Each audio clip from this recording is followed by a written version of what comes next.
Hey, welcome back. So today we're going to be working on the Keyline 303. So we have the tracer side and we have the cutting side. As you can see, there is some damage.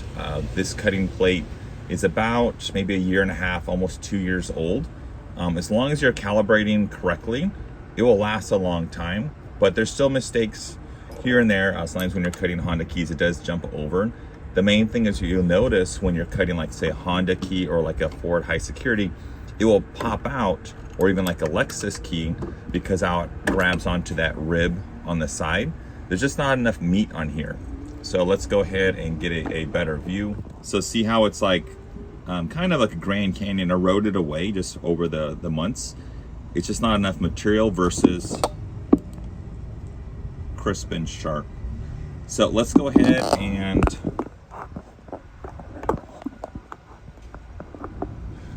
and change this out real quick.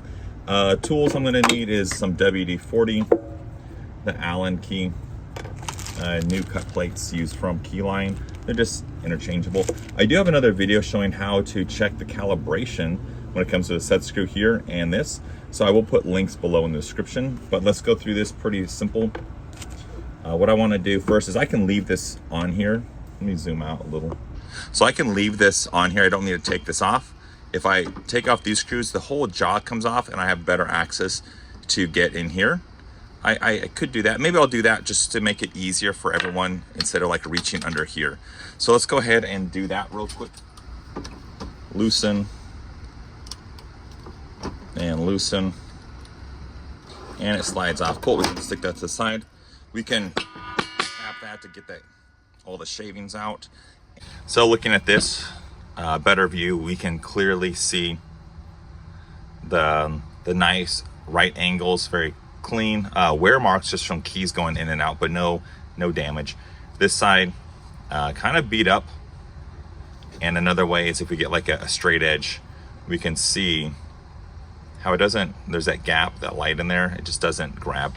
So cool, let's go ahead and take this out. We're gonna brush to get that debris out of the screw heads. We're gonna use our Allen key, slow and steady. I'm gonna take these and, ooh, look at all that gunk in there. So I'm gonna try to clean. And then a little preventive maintenance. I'm just gonna spray a little WD-40 in there just to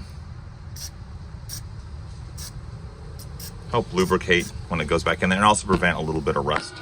Cool, so now I'm going to get the new plates, and we have the left and right. It's just one piece.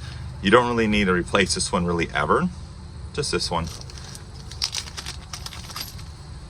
So the cool thing is I have new screws versus screws that have like some gunk on there. So I might as well just use the new screws. I'll keep these, I'll brush them and scrub them clean, but just I don't want more metal shavings in those threads. So I'm gonna use the new ones. Let's go ahead and pop these on. Does it go this way? Yes. If we had them backwards, not ideal. It just wouldn't work. The screw holes are lined up, but it just wouldn't be ideal. Cool, so let's put those back in. And then I'm going to a little WD-40.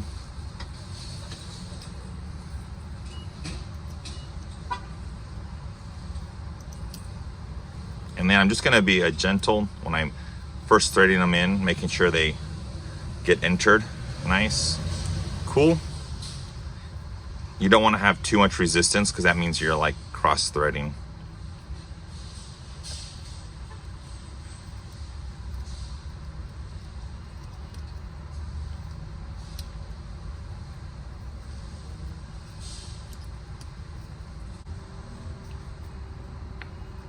Tight.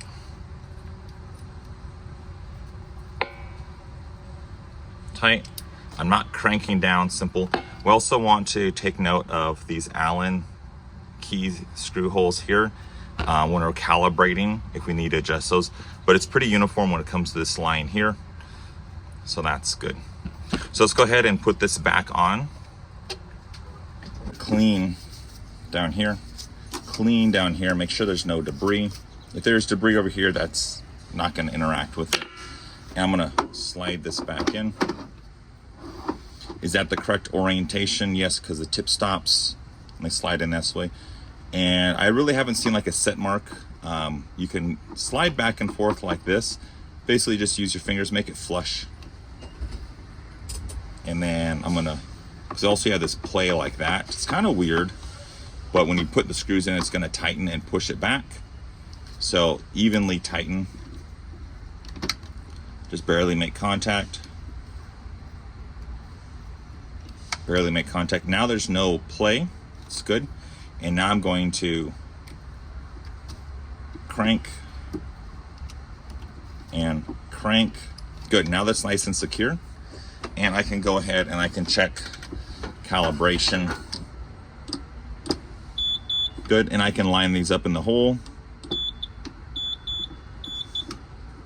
For this Honda blade that's in there, it's almost flush. It's a step down, just like maybe a smidge. But now as long as we calibrate correctly, we're not going to cut the plates, and it's going to have enough meat to grab these. And now we can do like those high security. We are done. We changed our cutting plates, and this is October 5th of 2024. And I will see you probably October 5th of 2026 when I change these out next time. So see you then. Bye.